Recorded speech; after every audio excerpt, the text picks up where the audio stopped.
Welcome to Living the Smarter Science of Slim, where we provide a scientifically proven lifestyle for long-term health and fat loss by eating more and exercising less, but smarter. Eat smarter, exercise smarter, live better. I am so ready for that. Hey everyone, Jonathan Baylor here with another bonus Smarter Science of Slim podcast. And today have just a really exciting show for you because I think we're going to get into some wonderful tips and tricks and stories that you can take to the grocery store. You can start applying tomorrow, and we're going to build all of that on a foundation of real proper nutrition with two wonderful authors, individuals who are not just writing it out there in the internet community, but have more letters behind their names than I think I've ever seen in my entire life. So I won't try to list all of that, but I will encourage you to check out Amira and Jason Colton, the authors of the brand new book, Rich Food, Poor Food, the proprietors of ColtonNutrition.com, and just two outstanding individuals. Mira and Jason, welcome. Thanks so much for having us, Jonathan. Thanks. Well, Mira and Jason, let's before we get into your new book, which is just a wonderful, wonderful addition, not only just to the literature about proper nutrition in general, but an awesome practical guide that individuals can start interacting with from day one. Let's talk a little bit about your story, because you guys actually have a pretty awesome story. Let's start there. Okay. I was living in New York. I was a publicist, and I was 30. And at that time, I went to the doctor, and I went to the doctor because I wasn't feeling well for about a year prior. I started to feel a lot of pain in my lower back, and like a lot of people do, you ignore it, and you make excuses for yourself why you don't feel so good. You know, I'm just overtired. I'm working too many hours. My shoes must be uncomfortable. And I just got to the point that I could no longer stop paying attention. I was forced to pay attention. I couldn't do my job anymore. I couldn't go and see my clients. So I went to the doctor, and I was diagnosed with advanced osteoporosis, or the bone density of an 80-year-old woman. And you were 30 at the time. I was 30 years old, and they basically told me, you have 80-year-old bones. They're not going to get any better. Here, take a pack of Fosamax and take one for the rest of your life as long as you live. Be ready to start breaking more often. And basically, that was the entire diagnosis. I'm sorry, when they said breaking more often, did they mean taking breaks, or you literally would be breaking more often? No, breaking bones. Oh, geez, okay. No, they meant my bones breaking. I was already starting to exhibit a lot of fracturing and stuff like that was getting to the point that, I mean, they weren't bad fractures at this point, but they kept saying, it's just going to get worse. And 80-year-old bones, with 80-year-old bones, you do expect that. There was no real reason. They couldn't figure out what it was. They just knew that my bones were in a bad state. I started looking into micronutrients, or those vitamins, those minerals, and the essential fats that they told you hear about sometimes for bones, vitamin D and magnesium and calcium, and started to do some research on that. I had to leave my job in New York. I could not work any longer. I was that ill, and I went down to Florida for my sister to take care of me. And did a little research on my own, and luckily my research led me to Jason Colton, who at the time had already been seeing clients for over a decade. And we started to work on these vitamins and minerals and becoming sufficient in them, or getting enough of them through my food and through supplementation to rebuild my bones. And within 2 years, we went to see the doctor, and I got a DEXA scan, which is how they test for osteoporosis. And within 2 years, I had a clean bill of health. I do not have osteoporosis. It's been, I think, 8 years now since that happened, and I still don't have osteoporosis. So I was able to reverse it and keep it off. So you actually experienced, and we have to be very careful here, but we're just talking about your experience. You experienced the C word, a.k.a. cure. You were cured of osteoporosis. It has completely been C-worded, yes, cured, and reversed. Reversed is how we generally like to say it. I don't know why, but yes, I don't have it any longer. I don't have osteopenia. I had to go literally from looking at myself, and I thought I was losing weight and getting healthy. And this is one people, please pay attention. You're not just losing weight. A lot of times you are losing muscle. A lot of times you are losing bone. And because you're starving yourself, or you're going on a very low-calorie diet, it doesn't mean you're doing something that's healthy for your body. I was actually hurting myself by trying to be that perfect size to my entire, teens and 20s. And what I found out was that once I started to get my muscle back and my bone back, yes, I got a little bigger. But at the same time, I got a hell of a lot healthier. I'm really, really happy about that. Well, and it sounds like within that story, so and listeners here, the Smarter Science of Slim, can totally empathize with that. We talk about, starvation is not healthy. As crazy as that sounds, we seem to have lost sight of that a bit in our society. We definitely don't want to starve ourselves. But I'm guessing you may have not only, if I understand the story correctly here, not only cured your osteoporosis, but found yourself quite a wonderful partner. I found a husband. We fell in love over this mutual desire to figure out what was wrong with me. Well, and now we're happy. I'm about to say, that's like a full service consultancy right there. I mean, it's just, that's pretty amazing. Well, I try to please, No, it really was something that, it was just this. Mira and I, we have, first of all, we have a wonderful relationship, and we're so blessed for that. But, of course, it didn't start off that way. And it was crazy when she first walked into the office because, Mira had this situation that, you just don't see in 30-year-olds. But yet it's because I think as nutritionists, we don't really look at this other side of food very often. We really get kind of cornered when clients come into our office and say, I want to lose weight, or I want to get rid of this high cholesterol, or I want to get rid of this, whatever the problem is. We typically just put them on a diet. I mean, that's what they want. So that's what we do. We tell them what to eat and how often to eat and how much to eat. And so we get focused on those macronutrients. And very rarely do we really have an opportunity to look at the other side of food, which is the micronutrient component, and a component that I think is equally important to to the fats, carbs, and proteins that we all focus so hard on. And that's where we come from now in the nutrition world. So every one of our books, from Naked Calories to Rich Food, Poor Food, and all the books we're going to be writing ongoingly, is always going to be first focused on the micronutrient and making sure that the individuals who are reading our books and following our programs first become micronutrient sufficient, and then build a proper lifestyle and diet on top of that.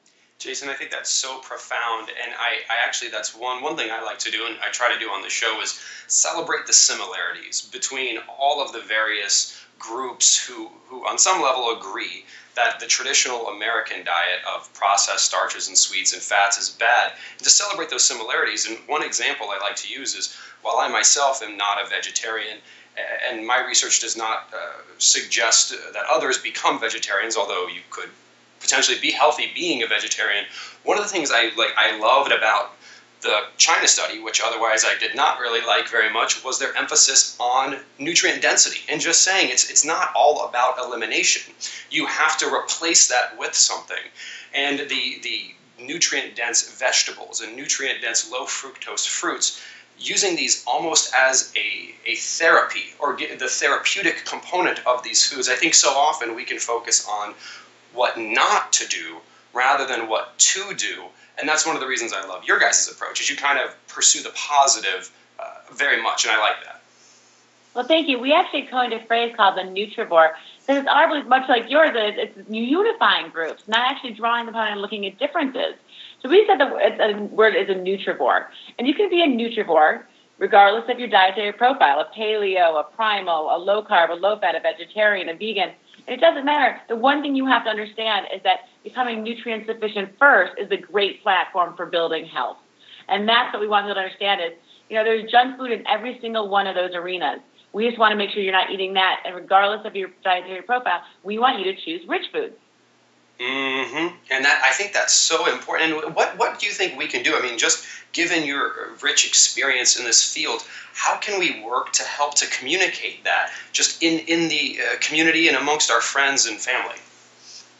Well, I think, again, it's just bringing the focus back to those micronutrients and getting that word out there. I can't tell you how many times our publicists and PR people and media people, they say, well, you can come on, but don't say the word micronutrient, because nobody knows what it means, and it scares people. And, we try to get it in there as much as possible. And, of course, I know your listeners probably all know what it means. But, these are, the things, the vitamins, the minerals, and the essential fats that are supposed to be inherent in food.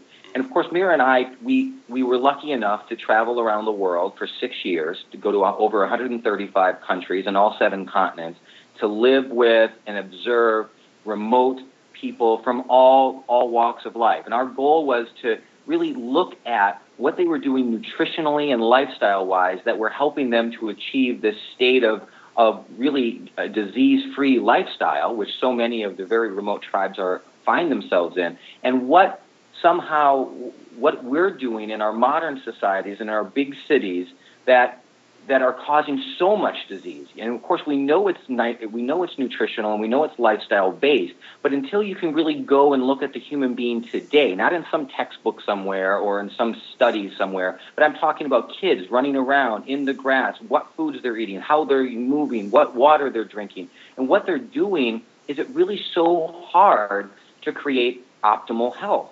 And as opposed to what we're doing now. And I think that's, again, a very unique perspective that we have, having studied all these cultures and really looking at it. And we came to one very, I think a very profound truth, that micronutrient deficiency is the most widespread and dangerous health condition of the 21st century. And that we believe that to be true because so many of today's lifestyle and health conditions, from cancer to high blood pressure to heart disease to osteoporosis and now even obesity and being overweight, are all linked in somehow to some micronutrient deficiency. And if we can prevent that, if we can create a micronutrient sufficient state in our bodies, not necessarily a really high micronutrient state, but just reaching the minimum levels our body needs to maintain health, I think we can really see a major turnaround in the health of our nation. And that's why we wrote the book, to show you how to find these foods quickly and easily in your grocery store so you can start to apply, our rich food, poor food principle today. Well, and let's get into that, because I can go off for an hour on how much I agree with what you're saying. I mean, individuals familiar with my work know that I talk about SANE foods, and the N in SANE is nutrient density, looking at the nutrients per calorie and how important that is. So we all love that. But what I love even more is the framework and the guidelines you've provided for that in your new book, Rich Food, Poor Food. So let's talk a little bit about that. Okay, well, basically, we go one step further. Yes, we do exactly what you're saying. There's just talk about that nutrient density. But we know that that's not enough to protect you anymore. So what we did is we layered on top of that one more layer, which is what we call the poor food ingredients. Poor food ingredients are things like pesticides and hormones and preservatives, gums that leach micronutrients. It's things like BHA, known carcinogens. And what we did is we then said, okay, we're going to have these most micronutrient-dense foods, but we're only going to pick foods that don't contain over 150 of these poor food ingredients. So we're going to make just not only nutrient-dense, but we're going to make them safer in every aisle from dairy all the way through dessert. And are these things that we could do in really any grocery store, or do we have to go to, let's use Whole Foods, for example? No, not at all. You can use this at your grocery store. So it's going to be things like if you're picking out juice for your kids.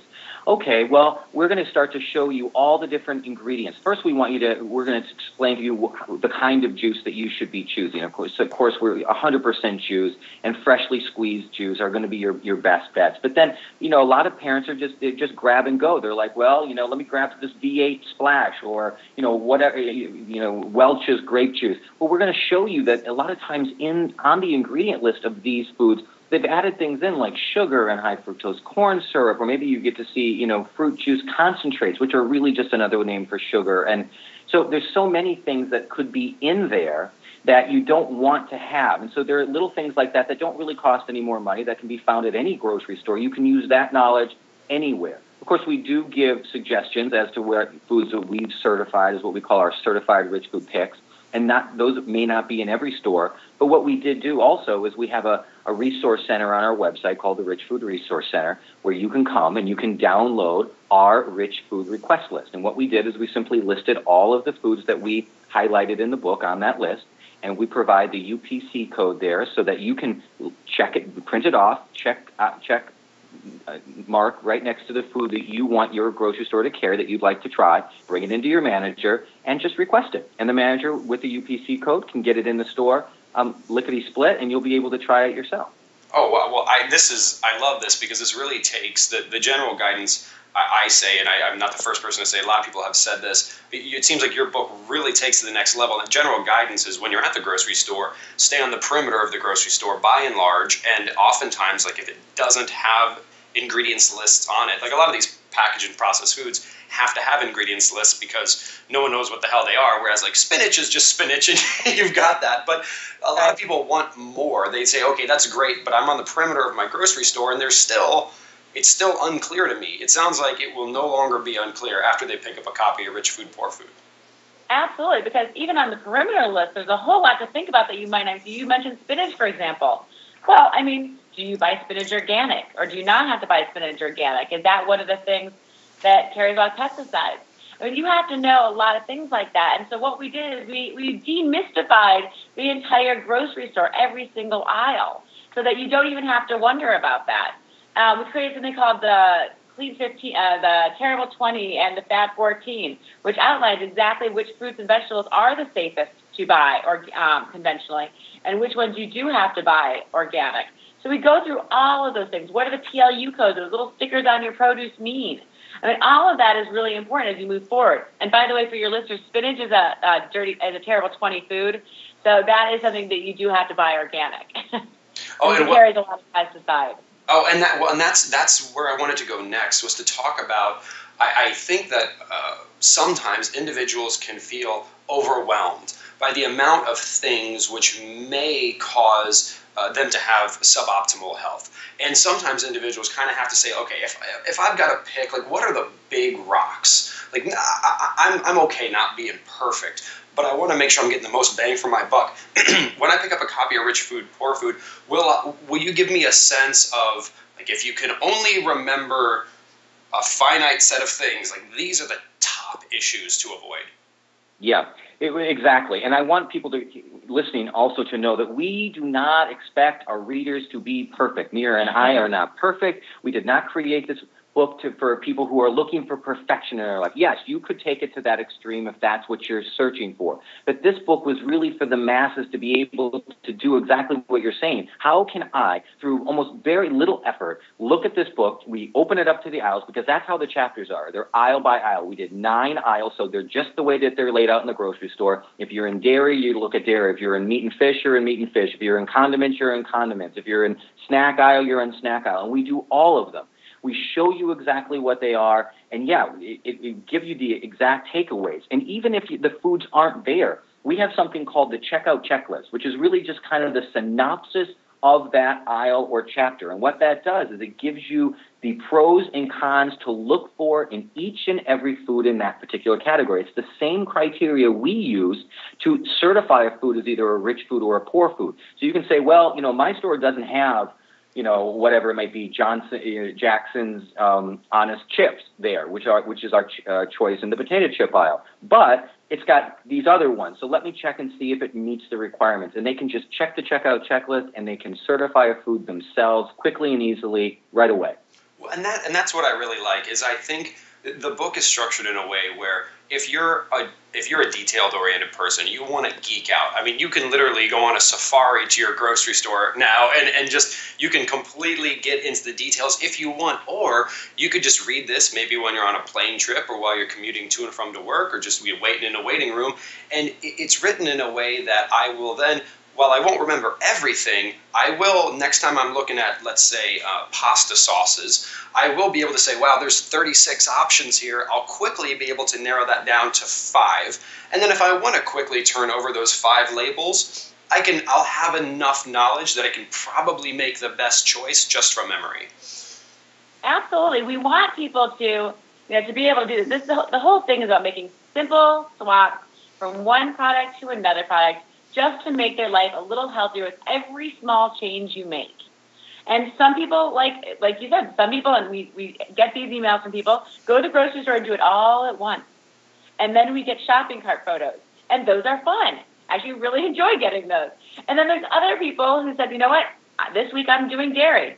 And I'm going to learn all my dairy. And there's other people who go on airplanes, and actually we got a story from someone who did go on an airplane and was actually reading it. They put it down, they fell asleep, and the person next to them started reading their book. And that is a true story. We just got back. But Yeah, you can do it in bits and pieces. It's however makes it the easiest for you to learn these small facts. And once you get it, the great thing is you're never going to forget it. It saves time in the long run because once you know what spaghetti sauce you're going to buy, every time you go to the store, you grab that spaghetti sauce and you only have to think about it that one time. Yeah. One of the nice things, too, about the book that I don't know if a lot of the listeners know is that it's also wheat-free and virtually sugar-free. So, those are two foods that a lot of people, are now thinking they're going to take out of their diet. They may be gluten intolerant, or maybe they're just taking wheat out for health reasons. And, of course, I think a lot of people are trying to stay away from sugar in general as well. And in a lot of these other books that were out before us, like Eat This, Not That, and these other type of grocery store guides, they didn't take into consideration these ingredients. They were just worried about calories and sodium and fat. Well, quite frankly, I like foods with a lot of good fat in it. And I'm not worried about calories as long as I'm eating good food and I'm eating, just nutrient-dense foods. So that didn't apply to me. And I don't care about sodium as long as it's unrefined sodium. So what I really wanted to look at was some of these other things in the foods. Like the micronutrients and the sugar and the wheat. So everything from our bread, our chips, the candy bars, even the ice cream is sugar and wheat free. So it's really easy for people who are following these type of diets. And and if it's a paleo friendly diet as well, or book as well. And Jason, it's so funny that you should say that because I write notes down here as we're talking, and the last note I wrote was, this is eat this, not that, but for food quality rather than calories. Absolutely. It's for the health-conscious person who one of the examples we give in the front is they chose Twinkies as a snack food, and they chose the baked Lay's as a snack food. In the intro to our book, we actually go into detail why a baked Lay's would not be, because of all the genetically modified ingredients, because of the sugar they added. So basically, it's not a healthy food, but we really want this to be the same sort of easy guide like that, but we want it to have valuable information that's going to make people healthier. Well, and the thing that I love about it is again, the title of my next book is The Calorie Myth. I personally believe that at the root of all the disease and suffering epidemics we see in modern culture is caused in large part to the focus on calories rather than the focus on food. And that's why I'm such a big fan of your work and why I wanted to have you on the show, because one of the things we can learn from the quote-unquote calorie movement is approaches that people tend to like. For example, Eat This, Not That was a wildly successful book. And if we can just take that delivery mechanism and turn that into something that actually reflects good and simple science, which is what you guys have done, well, then we get the best of both worlds. Yeah, that's what we're hoping people to do. That's exactly what we wanted to do. And we wrote the book as if the way we shop. But and I think what's really unique about it, the way that the book turns out, at least from my perspective, is that it can be used by people who are just wanting to go and say, you know what, tell me what I should buy, keep it simple for me, and I don't want to do a lot of thinking, I just want it to be easy. You can use it like that. It can also be used for those individuals, those nutritional geeks like us who love to dig into the details. And this book can take you all the way down that rabbit hole too. I mean, if you're a real food movement person and you think, well, I already eat all the real food in the world, what are they going to tell me about it? I hardly even eat at the grocery store. I've got news for you. We go into how to shop at the farmer's market and how to shop at the farms as well. I mean, on the cover of the book, I have an apple and Mira's got eggs. There's no way that you can visually tell me if that apple and eggs are rich food or poor foods. Because just eating real food isn't enough.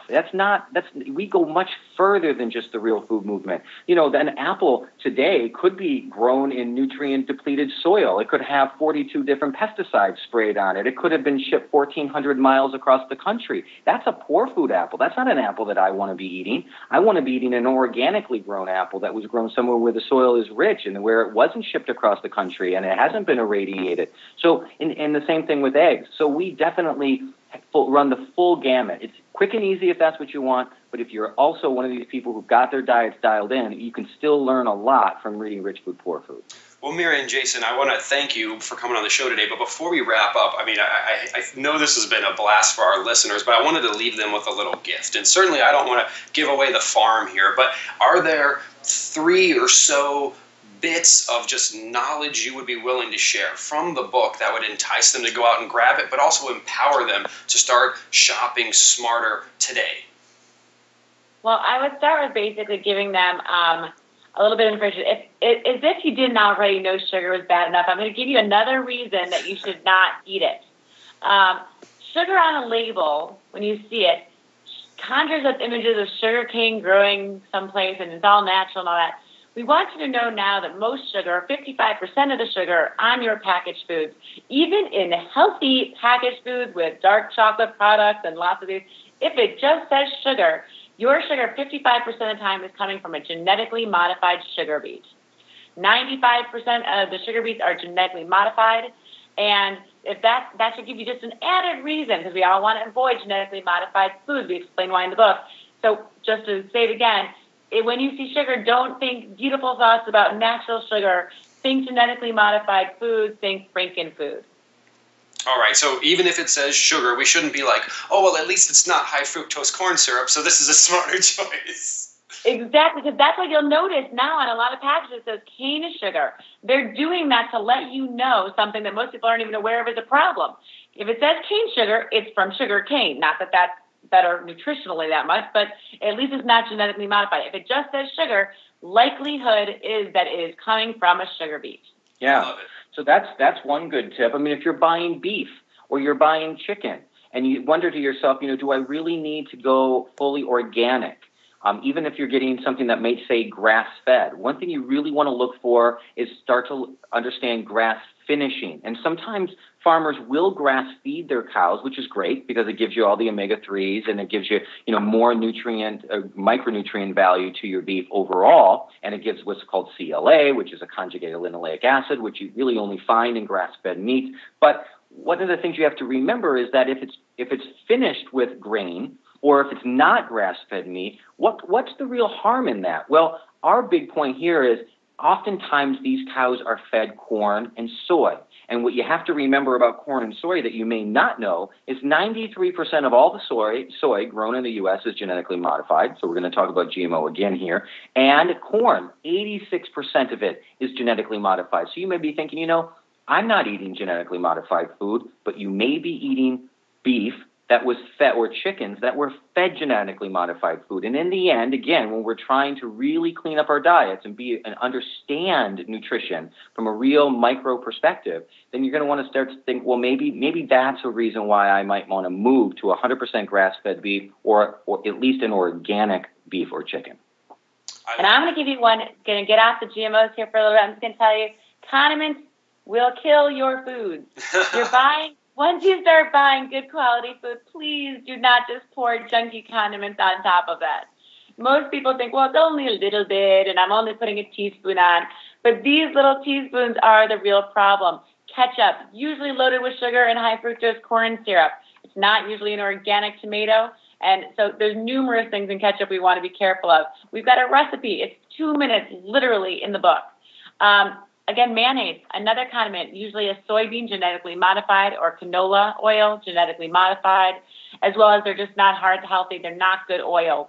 They're those man-made oils we want to steer clear of. So, again, mayonnaise, recipe in the book, all those types of condiments, the salad dressings, even when they're labeled that they come from olive oil, I bet if you look at the label and you turn it over, you'll find that olive oil is probably the last ingredient on it because they put a drop of olive oil so that they could claim that. So it's really just about turn it over and read the ingredients. Oh, I cannot tell you how much I agree with that. I almost, these things, I literally saw a packet of, it was like an apple cider mix the other day, and it was like, it didn't actually say this, but it might as well have. On the front, it was like, inspired by real apples. I was like, what does that even, what the hell are you talking about at this point? Anytime you see something like Greek-like or Greek-style dressing, anything that's style or like, you really got to start to be a little weary of because that's not really what it is. I love it. And the last question is, I know, and you must get this all the time, is this perception, which hopefully we can debunk here, that eating this way is going to cost an arm and a leg. What do you say to that? Yeah, I say absolutely not. Rich food does not mean expensive food. It doesn't cost you any more to buy a juice that doesn't contain high fructose corn syrup and sugar in it and just the regular one. It's on the shelf right next to the one you're buying anyway. It doesn't cost really any more to find a tomato sauce that doesn't have canola oil in it or soybean oil in it. I mean, they're right next to each other. Oftentimes they're comparable prices. It's just learning what to look for on the ingredient list and how to avoid those. Now, sometimes when you're buying organic and beef, it could cost a little bit more, but we've got something, a gift for your listeners. On our Rich Food Resource Center, we have a coupon center. And what we did is we went to all the manufacturers who were manufacturing our rich foods throughout the book, and we asked them, can you provide some coupons for people who want to buy rich foods rather than all the junk food coupons that are always in, the Sunday newspaper? And 75% of them came to the table and did it. And guess what? They're absolutely free at CaltonNutrition.com in our Rich Food Resource Center for anybody. All you have to do is just go there, sign up, go to the page. You add some of the coupons, you click right through to their websites, and you just enter in the code that they provide, and others you just print off on your computer and bring with you to the store. But we've at least tried to help to bring down the cost of these rich foods. And and some of the coupons are quite good. Some are several dollars, 20, 30% off. I love it. Well, Mira and Jason, thank you so much for what you've done to take this and really empower us the entire scenario. It's not just here's the concept. It's literally like go print out a freaking coupon. I mean, that's pretty amazing. So I salute you for that, and I thank you for putting together Rich Food, Poor Food.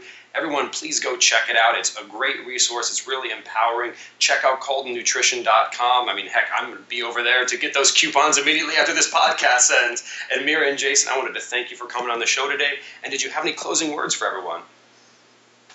It's very easy to make changes that will last a lifetime. I know from personal experience, little changes every single day will improve your health, improve the health of those that you love around you, and it just makes life worth living. It's no fun being sick, and everyone can make that change. It's really simple. Yeah, and my closing words would just be like, take some time and join us in this what we call the Rich Food Revolution. Yeah, I say to people all the time, money talks. Make sure your money is saying what you want it to say when it comes to the food quality that you are buying in the grocery store. They're not going to get the message if you continue to buy the junk food, because that's a vote every time. See, they look at that as saying, hey, that's what the people want. Leave those poor foods on the shelf. Request the rich foods, buy those. It'll send a very clear message to the store and the manufacturers of what we want in this country. And I think that if we do that, we can truly change the landscape of the grocery store in the next few years. That's such an important message, and I'll just echo that because and let's be very clear, I mean, there are some food manufacturers that I am definitely not a fan of, and I think they're doing some very nefarious things, but at the same time, companies sell what people buy. And look at the green movement, right? Like, companies have transformed in many ways the products and services they offer based on individuals' desire for more eco-friendly products. So we can, just like you said, vote with our dollars, and we're not just helpless victims here. We can do a lot, and your book will help us to do that. So I thank you so much, and everyone, hopefully this has been a great show. Again, check out CaltonNutrition.com. The book is called Rich Food, Poor Food, and the awesome people we've been talking to are Mira and Jason Calton. Thank you again for listening. Have a wonderful week, and remember to eat more and exercise less, but be sure to do that smarter. Talk to you soon.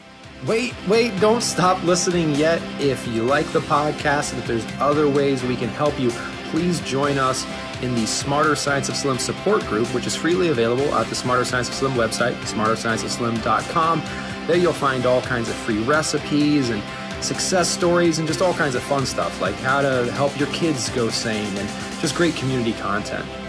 And just one last thing before you go, if you wouldn't mind heading over to iTunes and up onto Amazon.com and leaving us a review, and then going over to Facebook and liking us, we would hugely appreciate it.